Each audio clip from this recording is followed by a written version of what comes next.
This article originally appeared on Insider and is republished with permission. Catch up on all of Insider's more detailed and a map of the Seven Kingdoms Game of Thrones content here. Obviously, there are very mild spoilers to the title sequence only within this article.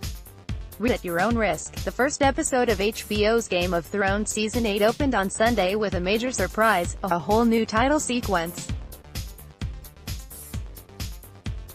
Since Season 1, the HBO fantasy series has kicked off with the same iconic theme music by composer Ramin Djawadi that plays as a 3D map of Westeros and Essos, the fictional locations on the show, unfolds. The original idea was to take viewers around George R.R. Martin's fictional world, the same way a reader could orient him or herself by looking at the maps in the opening pages of Martin's iconic fantasy novels. Angus Wall of Rock Paper Scissors Entertainment took it further by making the mechanical animation move like some sort of wind-up clockwork mechanism. We see castles, trees, and bridges spring from the ground and rise up as the music swells. But now, on its final season, Game of Thrones has completely transformed the opening credits. On Season 8, the wall has fallen, the White Walker army is on the move towards Winterfell, and Cersei is planning for battle at King's Landing.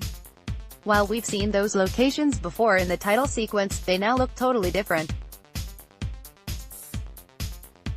There is a massive hole in the wall, and blue tiles flip over as the Night King's army progresses toward Last Hearth and ever closer to Winterfell. The wall has fallen and Eastwatch is no more. Viewers can see Last Hearth in the distance beyond the wall.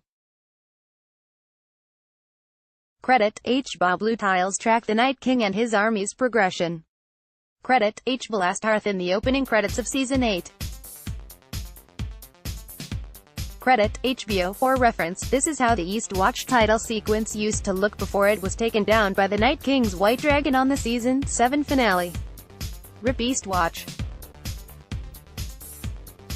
Credit HBO. In Winterfell, we not only see the Stark sigil as well as the iconic weirwood tree, but the credits now take us inside Winterfell to the Great Hall where the leading families of the North gather. The Winterfell Great Hall in the new opening credits. Credit HBO. Speaking in Winterfell's Great Hall. Credit HBO. Both credits also now take fans into the crypt of Winterfell.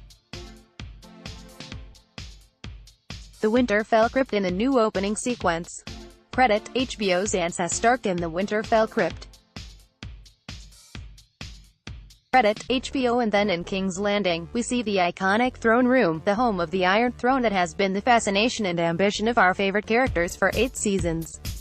The Iron Throne in the new credits. Credit HBO. Jaime Lannister on the steps of the Iron Throne. Credit HBO. You may also have caught the huge map of Westeros in King's Landing. The map of Westeros can be seen at the top of this screenshot. Credit HBO. Cersei Lannister standing on the map. Credit HBO. Fans online couldn't contain their excitement at the new credits. The Stark crypt in the credits. The Stark crypt in the credits. The Stark direwolf sigil has not always appeared on the battlements of Winterfell. Credit HBO. Raven-eyed fans may have noticed that the credit sequence has changed before. The most well-known example is Winterfell, which has appeared in numerous forms, as the Stark family home, as a sacked city, and as a Bolton family stronghold. After Ramsay Bolton was defeated in the Battle of the Bastards, the Stark sigil victoriously returned to Winterfell, both on the show and in the title sequence. Winterfell when it was sacked. Credit HBO. Winterfell under the control of Ramsay Bolton. Credit HBO. The title sequence has also been subtly evolving since 2011, according to its designer Wall, who says he has been updating the animation with each new season. The biggest debate is always what detail to leave in and what detail to leave out, Wall said in an Entertainment Weekly article in March. Would we have loved to show the movement of every army? Yes. But it's an incredible amount of work just to create different locations and different versions of each location. Now it appears Wall finally has his chance to show the White Walker army progressing through Westeros. We can't wait to see how the title sequence evolves throughout the rest of Season 8. Image HBO.